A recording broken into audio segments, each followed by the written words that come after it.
So today we're continuing our talk on the life of Gideon. And as Tiffany referenced already, the enemies had joined forces, right? And they encamped on their territory, the Israelites' territory. Gideon unleashed this battle cry and rallied the troops, but ends up fleece throwing attempts to confirm what God had already said because he was afraid, he was terrified. But God, as we saw, was also very patient and gracious and responded to Gideon for the sake of him to be able to gain that courage to move forward into delivering the Israelites from the hand of the Midianites. So God was not only patient and gracious, he was faithful to the process, right? So now we're going to be in Judges 7. Gideon has 32,000 men that have joined from various tribes to follow him into this attack, okay? But the Midianites, combined with the Amalekites and the other enemies that they gathered together, they have 135,000 soldiers. Okay, so that's about 4 enemies to 1 Israelite. Okay, not great odds, right? So let's read the first couple of verses. So Jerubbaal and his army, that is Gideon, and his army got up early and went as far as the spring of Harod. The armies of Midian were camped north of them in the valley near the hill of Moreh. So Gideon positions his army, his people, above the valley where the enemy was camped, okay? So the Lord said to Gideon, "You have too many warriors with you. If I let all of you fight the Midianites, the Israelites will boast to me that they saved themselves by their own strength." Okay, so let's stop there. Even with 32,000 men as underdogs, God said the Israelites could believe that they did triumph as underdogs from their own abilities and strength. So they're going to think they're all that in a bag of chips, so let's lower the odds so that I get the credit, is basically what God is saying. And this may be a no-brainer, but it's always a good reminder. Insight 1, God desires that his power and presence are seen and acknowledged in our lives. It's about knowing all of those things and acknowledging them and how they're working in our lives, how he is working in our lives. So anytime that we have this, "Oh, I've got this" attitude, we've just placed ourselves in a position where God's not in charge and even appears to not be needed in our life at that moment. So what we're doing is we're dismissing the greatness of God being active in our lives when we've got this. So it's like saying, "No, I don't want you to go beyond and above anything I can ask or imagine. I'll settle for mediocre on my own." Thanks. Is the reality of the attitude that we're expressing. It may not be what we're thinking, but it's often how we are acting.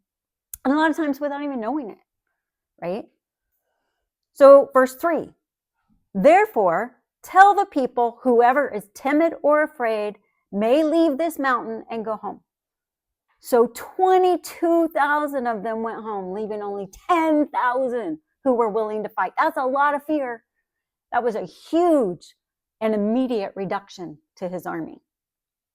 So can you imagine standing there with 32,000 other people and your leader says, "Hey, if you're chicken, make it publicly known right now and walk away."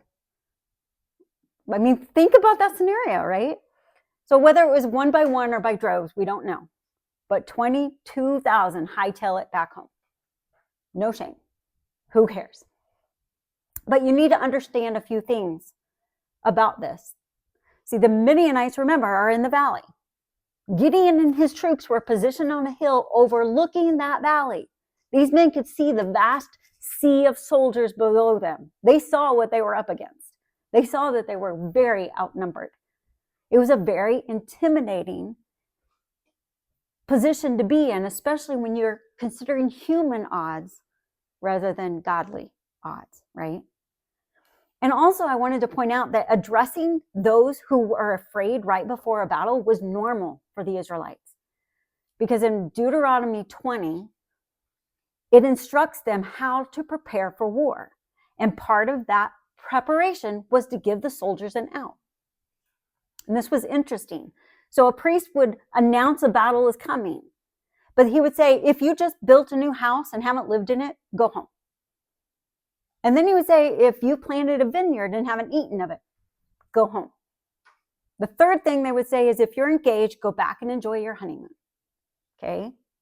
And once all those men have left, the final announcement was given, and it's read in Deuteronomy 20, verse 8. The last instruction was, is anyone afraid or faint-hearted? Let him go home so that his fellow soldiers will not become disheartened too. There's a reason for it, right? It's not because, oh, you're afraid, you go. It's because I don't want you poisoning the rest of my people. Insight 2, faith can be contagious, but fear can spread like wildfire. And God addressed the fear, basically saying, your fear will make you focused on yourself. I need men of faith focused on me. So there's a reason that Jesus says, fear not. And that theme of not being afraid is addressed well over 300 times throughout the Bible. Because fear is debilitating and nearly always a result of self-interest, and it spreads to other believers. So question, just to dial it up for our own personal lives, how often are you even aware that fear may be driving your decisions, or timidity? Something to really self-reflect on. If you're avoiding something, is there fear, trepidation because of that? Is that driving your decision-making? So though it may have surprised or even disappointed Gideon, he would have actually been grateful that the 10,000 that remained weren't going to retreat in the middle of the fight, okay? They could be trusted to stand strong with their comrades.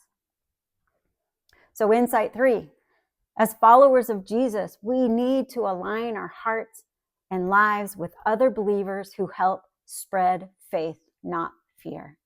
A very practical step in our lives. Associate yourself with those who are committed to faith in God rather than a fear of this world. And then you will have fighting companions in every situation, no matter what you are facing. Okay? You fight the enemy together. You fight the fears together. You fight the lies together. The hardships together in faith of what God will do rather than being poisoned by fearful followers who only focus on what God has not yet done. 10,000 men, and we're ready to fight, right? Nope. Verse 4, but the Lord told Gideon, there are still too many. Bring them down to the spring, and I will test them to determine who will go with you and who will not. When Gideon took his warriors down to the water, the Lord told him, divide the men into 2 groups. In one group, put all of those who cup the water in their hands and lap it up with their tongues like dogs. In the other group, put all those who kneel down and drink with their mouths in the stream. Only 300 of the men drank from their hands. All the others got down on their knees and drank with their mouths in the stream. Verse 7, the Lord told Gideon, with these 300 men, I will rescue you and give you victory over the Midianites. Send all the others home. So Gideon collected the provisions and ram horns of the other warriors and sent them home, but he kept the 300 men with him. So, first of all, the fact that 10,000 men still seem to be too many to battle 135,000 Midianites seems very crazy. But as we talked about before, bigness can also hinder the work of God. Our personal resources can become a crutch that it's easier than walking in true faith, right? One scholar said this about this. Though it certainly can be done, it is hard to be big and to rely on the Lord. When we are big, it is possible to do a lot in human resources and give God the credit, right? In other words, we say with our mouth, oh, God did it, but in reality, we're proud of our work, our strength that contributed to it, right? Seems like no harm, no foul. But remember, it's about a partnership with God where we encounter his works, not him sitting back observing ours. Big difference. So it's It's not like an earthly parent saying, good job, you adulted on your own today, right? God's fathering is one that longs for our weakness and vulnerability to say to him, wow, God, I really could not have seen this happening without you. Sometimes God allows circumstances in our lives to keep us at a place where we are weak and vulnerable before him. And this isn't just Old Testament talk about Gideon. I'm going to jump to New Testament really quick and really dial this in for us. 2 Corinthians 12, 5 through 10, we learn about Paul, a warrior for Jesus, was in danger of being too strong. He had this absolutely astounding vision from God where he was caught up in paradise. And here in 2 Corinthians, Paul writes about his bigness, this big opportunity, this privilege that he was giving. And I'm going to read verses 5 through 10 for you. That experience, Paul says, that vision is worth boasting about, but I'm not going to. I will boast only about my weakness. If I wanted to boast, I would be no fool in doing so because I would be telling the truth. But I won't do it because I don't want anyone to give me credit beyond what they can see in my life or hear in my message, even though I have received such wonderful revelations from God. So to keep me from being proud, I was given a thorn in my flesh, a messenger from Satan to torment me and keep me from being proud. Verse 8, he says, 3 different times I begged God to take it away. And each time he said, my grace is all you need. My power works best in weakness. So now he says, I am glad to boast about my weakness so that the power of Christ can work through me. That's why I take pleasure in my weakness and in the insults and hardships and persecutions and troubles that I suffer for Christ. For when I am weak, then I am actually strong. So this is what God is doing through Gideon and his army, intentionally making them a weaker force.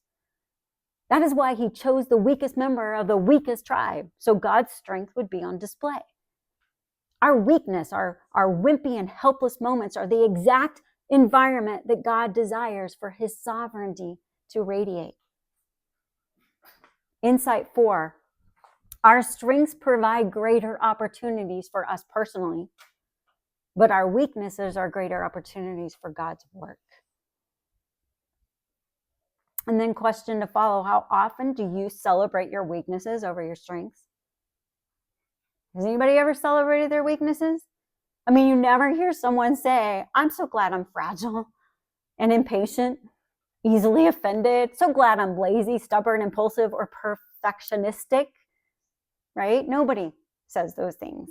We would much rather focus on our capabilities, not our disabilities. Celebrate the characteristics where you could potentially see the most of God's character through your life. Okay, you get the point, right? Less is more. So numbers shouldn't matter here, right? Let's go with the bare minimum to minimize any reason for arrogance for Gideon and his soldiers, okay? So let's talk about this odd test that God puts them through, separating the men by how they drink the water. Right? They either kneeled down and put their face in the water to drink, or they cupped it in their hands and they brought it up to them, to their mouth to drink, right? So God wasn't evaluating their manners here, right? It wasn't a test of courage or faith. This was a test of awareness. How alert are you going to be in the battle, right? Simply put, pretty self-explanatory, but a soldier who kneels down and drinks with his face in the water is placed in a very vulnerable position to the enemy. They are no longer aware of what is before them, beside them, or behind them. They are temporarily incapacitated in the battle. Why? Because they were taking the easiest way, the most convenient method to getting a drink.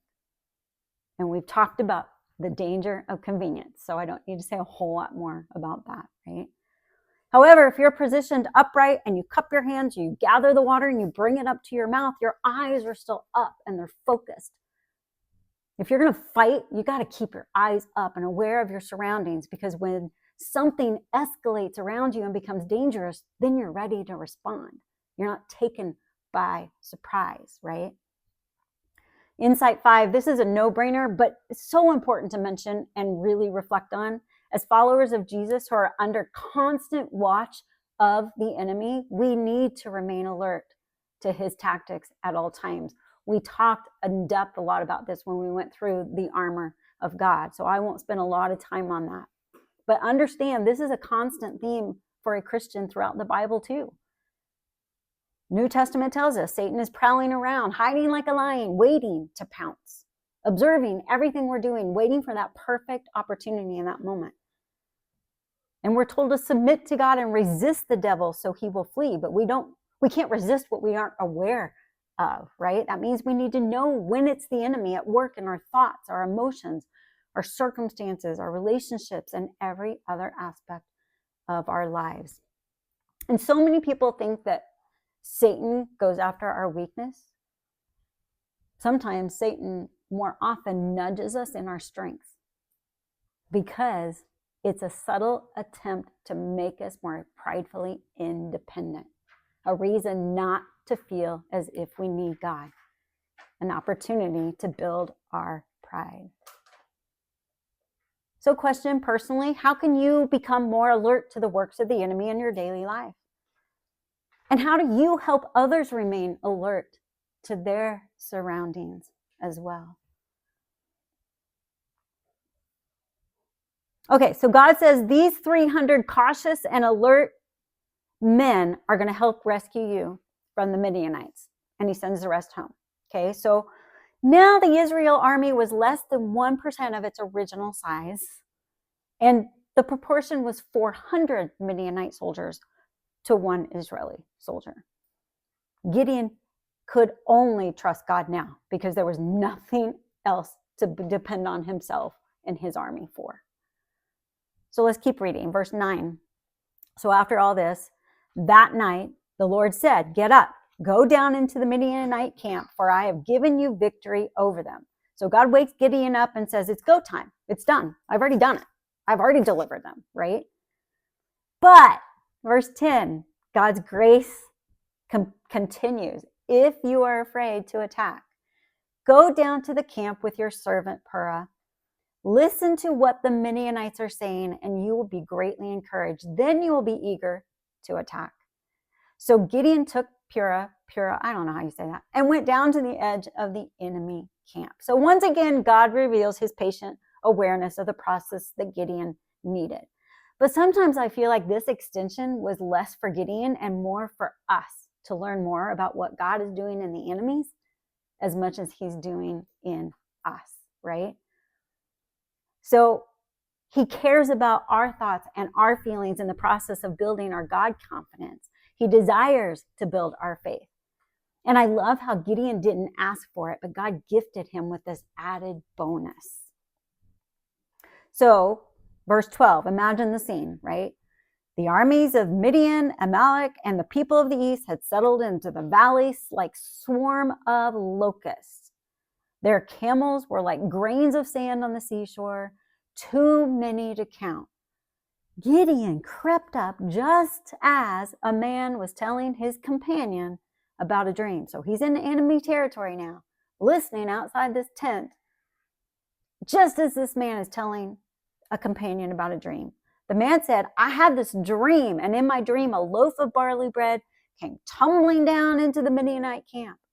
It hit the tent, turned it over, and knocked it flat." That's one ginormous barley loaf. Verse 14, his companion answered, "Your dream can only mean one thing. God has given Gideon, son of Joash, the Israelite, victory over Midian and all its allies." Why would this man interpret to be Gideon? Because remember, a barley was a poor man's, a weak tribe's grain, right? So they associated it with Gideon, who they had heard had people following him, okay? So this encampment would be taken out by a lowly and humble nobody in their eyes. Now, there's no such thing as a nobody in God's eyes, right? Every person is called to the greatest of God's work. no matter how big or small that greatness may seem to be. Okay, but verse 15, when Gideon heard the dream and its interpretation, he bowed in worship before the Lord. Seems like Gideon is finally getting it. He has this aha moment. Oh my gosh, God's moving here. God called me and he meant what he said. He's making them more fearful than I am. They're fearful of me and I've been terrified. How great would it have been that if Gideon would have trusted what God said originally, but, God allowed an enemy of all people, ironically, to speak to his courage, right? To help strengthen him for the act of the battle. Okay, because of this encounter at this moment, insight number 6, Gideon becomes a worshiper before he is a warrior. This one verse is perhaps, to me, the most impactful of this entire chapter. Gideon becomes a worshiper before he is a warrior. Why is this probably the most impactful? Insight number 7, because it's from a place of worship that God builds our weapons for the spiritual battles we are facing. Right? It's in worship we acknowledge the power of God. It's in worship where we gain the peace that we need to face an unnerving circumstance. It's where we remember joy isn't in the outcome of the situation, but in the person that we are surrendering to and worshiping at that moment. It's in worship where we align our heart to allow God to take us where he chooses for us to go. And where did God send Gideon? Of all places, he sent them into enemy territory to discover what they were up to. And what he finds in the enemy territory is fear. And the enemy's fear strengthened his faith. You can't not relate this to our spiritual battle as well. One scholar said it best. He said, we could say that the devil himself is afraid of the normal Christian, or at least afraid of what they could become. Why? Because he no longer has power or influence over us when we are completely surrendered to God. That's when he knows he's lost. But notice the arrangement of God for Gideon. Out of more than 135,000 people that are camped out, he just happens to land next to a tent where 2 men just happen to be talking about a dream that one man just happened to have. Oh, and that other man just happens to be able to interpret the dream, which was not a gift given to many people. One scholar wrote, it was no accident that the man dreamed the dream that night. No accident that he told his friend about it at just that moment. And no accident that Gideon came to the exact place where he overheard the man telling the dream. Insight number 8, there are no accidents under the reign of God. Fate is not in control. It's not about chance. So let's keep going with the story. So the last part of verse 15. Then he returned to the Israelite camp and shouted, "Get up, for the Lord has given you victory over the Midianite hordes." He divided the 300 men into 3 groups and gave each man a ram's horn and a clay jar with a torch in it. So these are their weapons, okay? Verse 17, then he said to them, "Keep your eyes on me. When I come to the edge of the camp, do just as I do. And as soon as I and those with me blow the ram's horn, blow your horns too, all around the entire camp, and shout for the Lord and for Gideon." So they're all scattered on the hill in such a way that the entire camp will be surrounded. And it may seem egotistical for him to say for the Lord and for Gideon, but it's actually showing wisdom because Gideon is the one that they feared attacking. He's the one that they were afraid of coming down hard on them. Okay. So verse 19, it was just after midnight, after the changing of the guard, when Gideon and the 100 men with him reached the edge of the Midianite camp. Suddenly they blew their ram's horns and broke their clay jars. Then all three groups blew their horns and broke their jars. They held the blazing torches in their left hands and the horns in their right hands, and they all shouted, "A sword for the Lord and for Gideon." Verse 21, each man stood at his position around the camp and watched as all the Midianites rushed around in a panic, shouting as they ran to escape. When the 300 Israelites blew their ram's horn, the Lord caused the warriors in the camp to fight against each other with their swords. Those who were not killed fled to places as far as Bethshida near Zeria and to the border of Abel Meholah near Tabbath. So the Midianite soldiers awoke to this explosion of noise, light, and movement coming from all directions. No wonder they thought they were being attacked by an even bigger army than they were, right? But God used 300 men to cause such a frenzy that over 135,000 fearful enemy soldiers lost their focus and turned against each other. Gideon and his men never had to harm anyone in that initial battle. The first fight was not against Gideon and them. It was them against each other. Because that's what fear does. Their fear clouded their judgment, right? Nonetheless, these 300 men prevailed. Insight number 9, sometimes you don't need more people. You just need the right people. Gideon had 300 of the right people, faithful, cautious, and alert. Bigger isn't always better. And I'm not saying that because I'm short.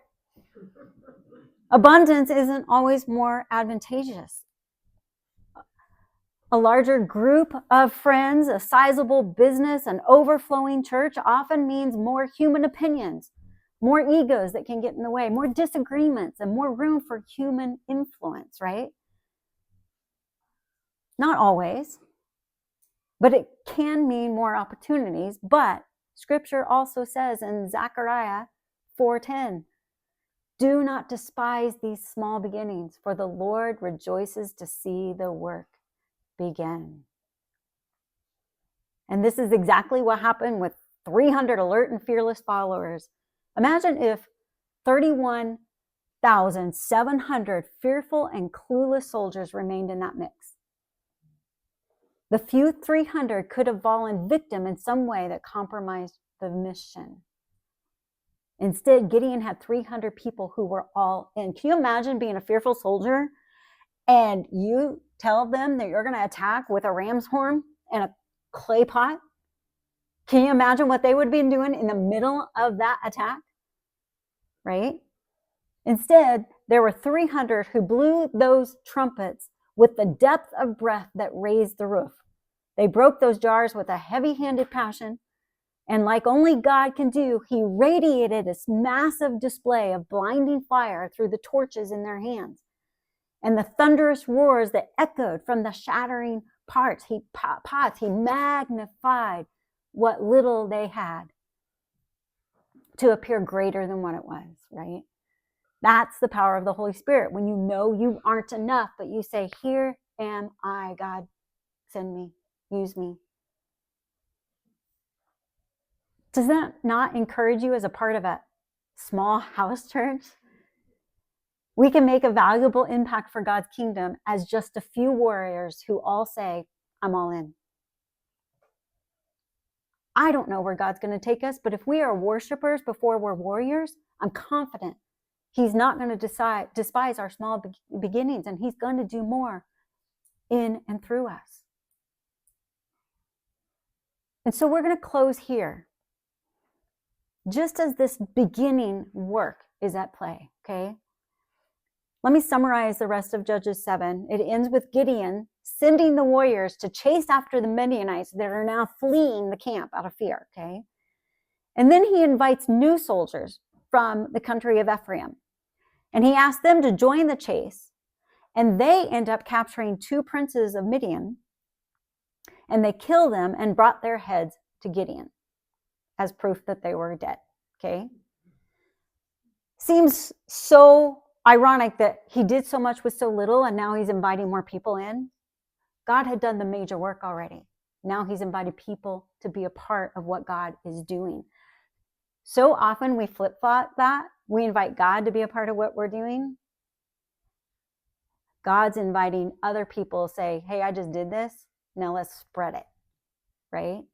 Now you know it's me. Come do what I'm doing.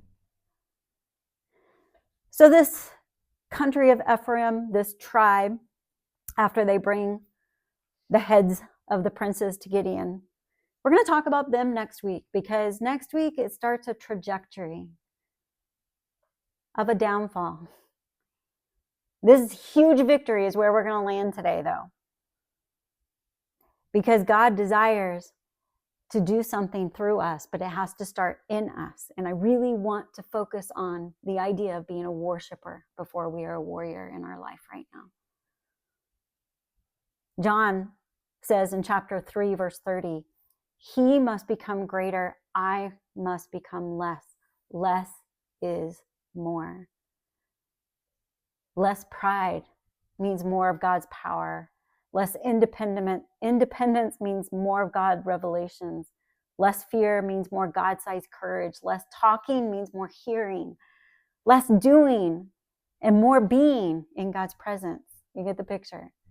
We all have areas where we need to become less so that God can become more. We're about to launch into a little bit longer worship than normal. But I want to start with this question. Is there a place in your heart, soul, mind, or even a circumstance in your life that God desires you to become less so that he can become more? And as we're worshiping, ask yourself, where do I need to become less, and what more of himself does he long to give to you?